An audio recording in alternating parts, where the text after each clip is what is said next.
K.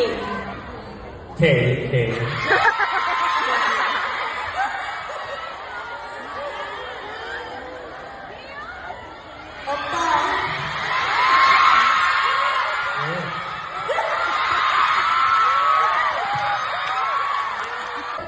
Oh, what's your egyo? What's your egyo action for him? Wala. Okay, your Tagalog word is Astig. Tigiran ko. Tigiran ako. no. That's oh, we can go with that one. Can you say that? Gigil ako. Tigiran ko. Gigil ako.